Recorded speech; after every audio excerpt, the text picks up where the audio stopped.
Bom, então vamos continuar falando sobre as leis na anotação de enfermagem. Gente, qual que é a lei maior, né, a nossa carta magna, digamos assim, do nosso país? Pensem. Se alguém respondeu Constituição, acertou. Tá bom? Então, professor, o que a Constituição tem a ver com a anotação de enfermagem? Gente, ela tem tudo a ver. No artigo 5º, que fala dos direitos, ele traz lá que são invioláveis, né, a intimidade da pessoa em qualquer aspecto que você imaginar, inclusive no âmbito médico, certo? Bom, a Constituição, ela é a lei maior que rege o nosso país, né? Então, tudo que é direito, dever fundamental, a gente vai encontrar na Constituição Federal. E cai em concurso público, muito importante.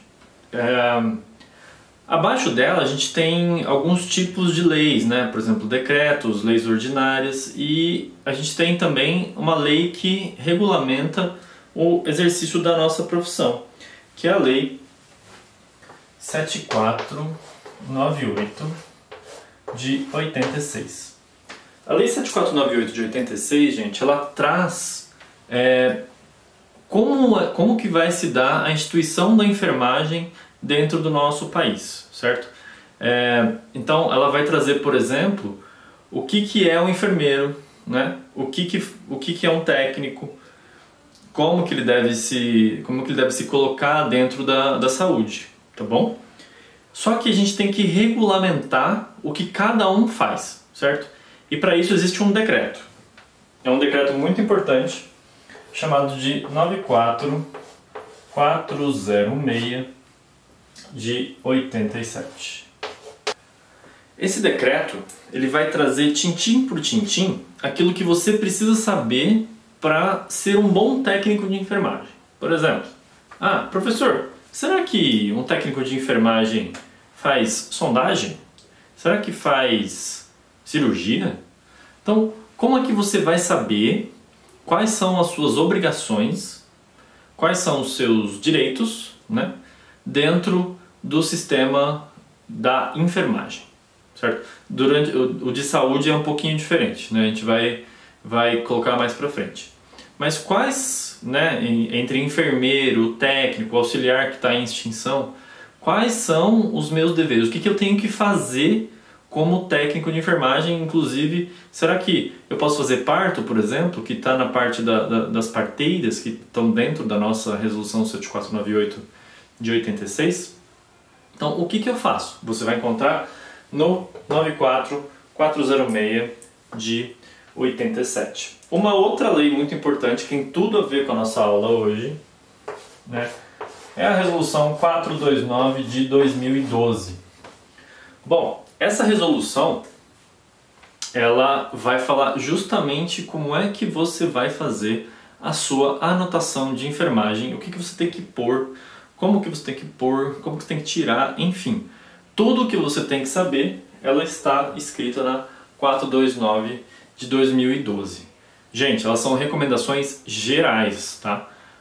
Professor, ele vai falar exatamente o que eu tenho que anotar? Não vai falar exatamente o que você tem que anotar, mas vai falar como você tem que colocar, quais são os seus direitos e deveres, obrigações e proibições durante a sua anotação de enfermagem. Beleza? Uma coisa muito importante também, gente, que a gente tem que trazer aqui obrigatoriamente é o nosso código de ética, certo? Existia um código de ética um pouco mais antigo, de 2007. Ele foi reformulado em 2017. 2011.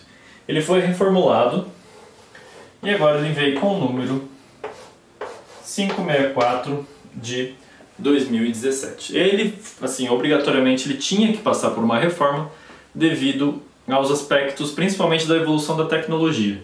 Ainda não se tinha exatamente como você trataria um caso de exposição de pacientes na internet por causa das câmeras dos smartphones, né? Porque hoje a informação é muito rápida. Então, a 564 de 2017, ela veio justamente para melhorar esses aspectos éticos da nossa profissão, tá? Mas outras coisas também são muito importantes e eu vou até colocar de amarelo, que é uma cor que eu não usei ainda, que são o Código Penal e o Código Civil, certo? Como todas as coisas estão amarradas na Constituição e tudo emana da Constituição, certo? Todas essas coisas elas têm que estar respondendo à Constituição. Então, se eu tivesse qualquer uma dessas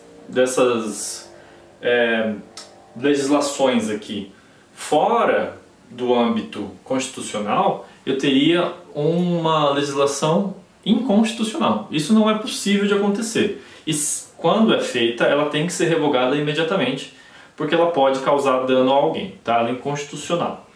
Então, o Código Penal e o Código Civil, eles trazem sanções, né?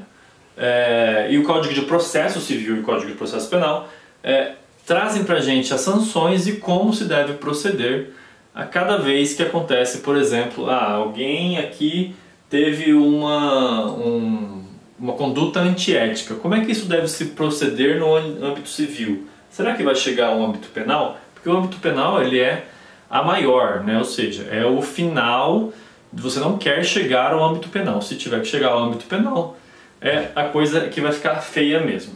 Beleza, gente? Não vou falar de resolução por resolução, porque a gente vai ter aula sobre isso.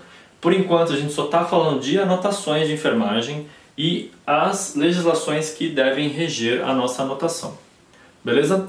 Vamos continuar falando agora sobre os fundamentos da anotação de enfermagem.